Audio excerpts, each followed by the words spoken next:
Bismillahirrahmanirrahim. Dear students, honorable guardians and respected teachers, Assalamu alaikum. Dear students, I am back again to teach Padanga High School online class. That means I teach the students of class 8. Their English for today. Okay, dear students, today you have to open Unit 3 lesson 8. That means our lesson topic is making a class committee. Making means তৈরি করা, এ means একটি class শ্রেণী, committee মানে সংগঠন। অর্থাৎ একটা ক্লাসের মধ্যে কীভাবে আমরা একটা ক্লাস কমিটি সংগঠন করতে পারবো সেটা আজকে আমরা পড়ব। Okay dear student, for this reason you have to open your books, text books, and you have to take necessary equipments which are necessary for your text reading, text learning you can say. You have to open page number 33 in 2021. But in 2020, this is page number 31. Okay, dear student, there are 3 keywords. Only 3 keywords. That first one is Furam, that means Shankabodho Hawa. Second one, environment, that means Poribesh. And fortnightly artho hocche Prakik. Now we have to go to section 1. Dear students, you look section A. What do you see in the picture? What do you see in the picture? I hope in the picture you see. What do you see? You are cleaning your classroom. Dear student, I hope you got it. In every week you, my dear students, clean their classroom. Dear student, have you forget this? I hope you know is very well. Have you remember? Have you recall our first day at school when I teach you, when I say you to clean your classroom? Okay, dear student, I hope you recall it. Okay, dear students, in the picture 1 and picture 2, we see students are cleaning their classroom. Inside the classroom, in picture 1 you see the students are cleaning inside the classroom. In picture 2 you see the students are cleaning their schools outside of the classrooms. Okay, that means yard. Okay, dear students, look at the 2 pictures. Section A say ছবিটার দিকে তাকাও, then ask, তারপর জিজ্ঞেস করে and answer questions, এবং যে প্রশ্নগুলো জিজ্ঞেস করুন সেগুলো উত্তর দাও। First one, what do you see in the picture? প্রথম ছবিতে বলা হচ্ছে তুমি ছবিতে কি দেখছো? আমার ছবিতে কি দেখছি? আমার ছবিতে দেখতে পাচ্ছি কিছু সংখ্যক বালক বালিকা তাদের শ্রেণীকক্ষ পরিষ্কার করছে। In the picture I see students, some students are cleaning their classroom. In the picture we see, you can say I see, some students are cleaning their classroom. Number 2, what are the students doing in picture 1? Number 2 তে বলা হচ্ছে ছবি 1 এ আমরা ছবি 1 এর মধ্যে কি করতে দেখতে পাচ্ছি ছাত্রছাত্রীদেরকে। তাহলে আমরা লিখতে পারি the picture 1 I see the students are cleaning their wall. That means you can say the students are cleaning their wall and cleaning their blackboards, whiteboards. In the picture 1, I see students are cleaning their wall, floor, and cleaning their blackboard. Okay, I hope you got these 2 answers, first one and second one. Now number 3, what are they doing in picture 2? ছবি দ্বিতীয় ছবিতে আমরা কি দেখতে পাচ্ছি? In the picture 2, I see they are cleaning the outside of the classrooms and their school yard. And removing you can also say removing the dust. They remove the dust in the basket and they remove the dust in the outside of the school. That means we can say in the picture 2 I see they are cleaning the wall. They are cleaning the classroom walls and removing the dust removing the dust. Okay, number 4, Do you do these things at home? তুমি কি এগুলো বাসায় করো? Right? I hope my all students can do this at home because you are very hygienic. For this reason, you also do this thing at home.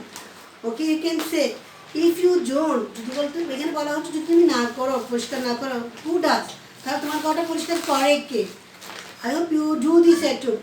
You can write yes, I do this thing at home. Yes, I do. Number 4 answer is yes, I do these things at home. Okay, dear students, I hope you got section A. Now section B. Dear student, read the passage and answer the following questions. এখানে বলা হচ্ছে অনুচ্ছেদটি পড়ো এবং নিচের প্রশ্নগুলোর উত্তর দাও। আগে আমরা একটু ভালো করে টেক্সটটা বুঝে নিই। Dear students, I hope you are listening very carefully. Okay, have you take your pencil? Okay, when I told any difficult word meanings, you have to write the meaning under the words. Okay, Mrs. Subarna Shah, the class teacher, has just entered the classroom. That means Begum Subarna Shah, the class teacher, that means শ্রেণী শিক্ষক, has just entered. মাত্র entered প্রবেশ করলো the classroom. শ্রেণীকক্ষে প্রবেশ করলো। She is now talking to the student. তিনি এখন ছাত্রছাত্রীর সাথে কথা বলছেন। Why is the classroom so dirty? Asks Ms. Shah. That means Mrs. Shah. Begum Shah বলছে কেন তোমাদের ক্লাসে এত নোংরা হয়ে আছে? I know the school cleaner is absent today. আমি জানি বেশ ভালো করেই যে আজকে আমাদের যে বিদ্যালয় পরিষ্কার পরিচ্ছন্ন কর্মী তিনি আজকে বিদ্যালয়ে আসেননি। So what? তাতে কি? Can't we ourselves keep our classroom clean? আমরা কি পারি না আমরা সবাই মিলে আমাদের বিদ্যালয়টা পরিষ্কার রাখতে? Says Mrs. Shah. Begum Shah বলল। Sorry teacher, Shafiq. The class captain says politely. Sorry teacher, that means কে বলতেছে দুঃখিত শিক্ষিকা শফিক বলতেছে দুঃখিত madam. The class captain Shafiq হলো তাদের দলনেতা অর্থাৎ শ্রেণী নেতা অর্থাৎ শ্রেণীর যে ফার্স্ট হয় তাকে বলা হয় ক্যাপ্টেন। অথবা অনেক টিচাররা কী করে থাকে যে ভালো ফার্স্ট ক্যাপ্টেন হওয়া সত্ত্বেও প্রথম স্থান অনেকে দায়িত্ব পালন করতে পারে না। আমরা অনেকজন সেই ক্যাপ্টেনকে বাদ দিয়ে অনেক সময় আমরা কী করে থাকি ক্যাপ্টেন নির্বাচন করে থাকি। এখানে ক্যাপ্টেন বলতে সে যে ফার্স্ট হন তাকে বলা হচ্ছে সেজ পলাইটলি, সে বিনীতভাবে ম্যাডামকে বলতেছে দিস ইজ আওয়ার ক্লাসরুম, এই হলো আমাদের শ্রেণীকক্ষ। If you clean it you will do physical work and feel good. তখন শিক্ষিকা বলতেছে তুমি যদি এটা পরিষ্কার করো, তোমরা যদি তোমাদের শ্রেণীকক্ষ পরিষ্কার করো তোমাদের তাহলে ফিজিক্যাল ওয়ার্ক মানে শারীরিক কাজ করা হবে অ্যান্ড ফিল গুড এবং তোমরা ভালো অনুভব করবে। Also it is our responsibility to keep it clean and টিডি, সেজ মিসেস শাহ। তাহলে also it is our responsibility, এটা আরও আমাদের দায়িত্বের মধ্যে পড়ে টু কিপ ইট ক্লিন, এটা পরিষ্কার পরিচ্ছন্ন রাখা। টিডি মানে হলো পরিষ্কার পরিচ্ছন্ন এবং গুছানো, ঠিক আছে? সেজ মিসেস শাহ, বেগম শাহ বলল। ওকে টিচার, সেজ শফিক বলছে ঠিক আছে madam, we will do it from now on. এখন থেকে আমরা আজকে থেকে আমরা সেই কাজটা করা শুরু করবো অথবা শুরু করে দিতে যাচ্ছি। First you can make a forum and select a leader, the class teacher suggest. তাদের বেগম শাহ অর্থাৎ মিসেস শাহ তাদের ক্লাস টিচার শ্রেণী শিক্ষিকা তাদেরকে পরামর্শ দিল। সাজেস্টমেন্ট পরামর্শ দেওয়া।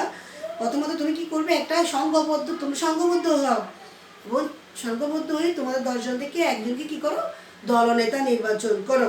দেন divide the cleaning activities among different groups, অর্থাৎ কয়েকটা দলে ভাগ করতে বলছে। সম্পূর্ণ ক্লাসটাকে যদি 80 জন থাকে 10 জন করে আমরা 8টা গ্রুপে ভাগ করতে পারবো, ঠিক আছে? তাদের 8টা গ্রুপ থেকে 8 জনকে আমি কী করবো লিডার করবো।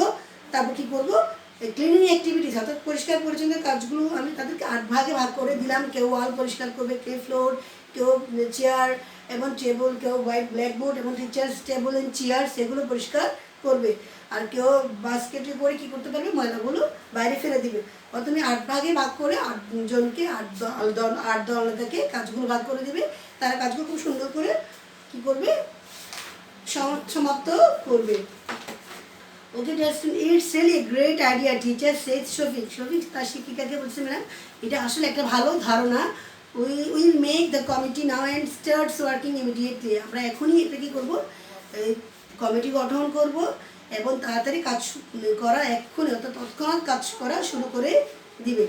After this, a committee is formed by class 8 students under the leaderships of their class captain. After this, এরপরে a committee is formed. একটা কমিটি গঠন করা হলো by class 8 student, class 8 এর শিক্ষার্থী দ্বারা under the leadership of their class captain. তাদের সেই শ্রেণীর যে দলনেতা ছিল, যে ফার্স্ট ছিল অর্থাৎ যে দলনেতা, সে কী করে দিল, 8 ভাগে ভাগ করে কাজগুলো সবাইকে ডিভাইড করে দিল। The students are divided into several groups, অর্থাৎ বিভিন্ন ভাগে ছাত্রছাত্রীরা ভাগ হয়ে গেল। And work plan is made for cleaning, এবং কীভাবে কাজগুলো করবে তার একটা প্ল্যানিং মানে হলো পরিকল্পনাও তারা তৈরি করলো। দ্য স্টুডেন্ট ডিসাইড, শিক্ষার্থীরা সিদ্ধান্ত নিল, টু মেক, তৈরি করবে, সাম গ্রাউন্ড রুলস, কিছু কীভাবে তাদের গ্রাউন্ড রুলস করে কাজগুলো আঞ্জাম দিতে পারে তারও কিছু ধারণা তারা তৈরি করলো। Here is the list of some of the rules, সেই রুলস অর্থাৎ তাদের মধ্যে কাজের মধ্যে যে সমস্ত শর্তবিধিগুলো থাকবে সেগুলো নিচে দেওয়া হলো। Do not speed in the class, ক্লাসরুমে কেউ থুতু ফেলতে পারবে না। Do not drop litre in the class, class friend দিয়ে কেউ কী করতে পারবে না। ড্রপ লিটার মিনস, আমি লিখেছি এখানে দেখো, লিটার মানে কি লিখেছি, টুকরো, কাগজের টুকরো কেউ ফেলতে পারবে না। লিটার মিনস আবর্জনা হতে পারে, টুকরো অর্থাৎ কাগজের টুকরো হতে পারে। ইউজ দ্য বিন ফর ট্রেশ, ট্রেশ অর্থাৎ আবর্জনা ফেলার জন্য, ট্রেশ মিনস হলো আবর্জনা, আবর্জনা ফেলার জন্য একটা বিন থাকবে, দ্যাট মিনস ঝুড়ি, সেখানে তারা কী করবে, তারা আবর্জনাগুলো ফেলবে। Keep the desk and chairs in place, অর্থাৎ তোমাদের বসার জন্য, শিক্ষার্থীদের বসার জন্য এবং শিক্ষক বসার জন্য যে চেয়ার এবং টেবিল থাকবে সেটা যথাযথ স্থানে রাখা হবে। Okay, all the students of class 8 are very excited, যে কাজটা যখন করা হলো সকল শিক্ষার্থীরা খুব বেশি উত্তেজিত ছিল। টু বি বোল্ড, কেন, সেখানে তারা সংঘবদ্ধ হতে পেরেছে, অর্থাৎ তারা একত্রিত হতে পেরেছে, কাজটা করতে পেরেছে। In this activities at school, তারা যে শ্রেণীর এই কার্যক্রমে অর্থাৎ ক্লিনিং অ্যাক্টিভিটিসে তারা সংঘবদ্ধ হতে পেরেছে, তাই তারা অনেক বেশি খুশি কাজটা করে। Okay dear students, I hope you got section B. Dear student, I write some keywords on the board. You have to be very carefully listening. You have to listening very carefully. Now, dear student, number 1, forum. That means সংঘবদ্ধ হওয়া, অর্থাৎ একত্রিত হওয়া। Environment, পরিবেশ বা পরিমণ্ডল। ফরনাইটলি, পাক্ষিক বা পাক্ষিকভাবে। Dirty, নোংরা। পলাইটলি, বিনীতভাবে বা সবিনয়ে। রেসপন্সিবিলিটি, দায়িত্ব। ইমিডিয়েটলি, তৎক্ষণাৎ। স্পিড, থুতু ফেলা। লিটার, টুকরা। ট্রেশ, আবর্জনা। এই হলো সেকশন বি এর কিছু important keywords. I hope you got these keywords meanings. Okay dear student, now section C. Dear students, are you okay? Are you enjoying my reading? I hope you are enjoying my reading. Okay, now section C, choose the best answer. আমাদের কাজ করতে হবে কি, সঠিক উত্তরটা নির্বাচন করতে হবে। দ্যাট মিনস যেটা কারেক্ট সেটা আমাদেরকে বলতে হবে। Dear students, number 1, Mrs Subarna Shah is, অর্থাৎ বেগম সুবর্ণা শাহ হলো এ ফিজিক্যাল এডুকেশন টিচার, একজন শারীরিক শিক্ষক টিচার। অ্যান ইংলিশ টিচার, একজন ইংরেজি শিক্ষিকা। ক্লাস টিচার, একজন শ্রেণী শিক্ষিকা। এ সায়েন্স টিচার, একজন বিজ্ঞান টিচার। কি বলো তো? হ্যাঁ, আই হোপ ইউ গট, হ্যাঁ, you say right the right answer, a class teacher. Okay, Ratul say class teacher. Okay, the right answer is a class teacher. Number 2, the class teacher suggested the student to make a forum. কেন?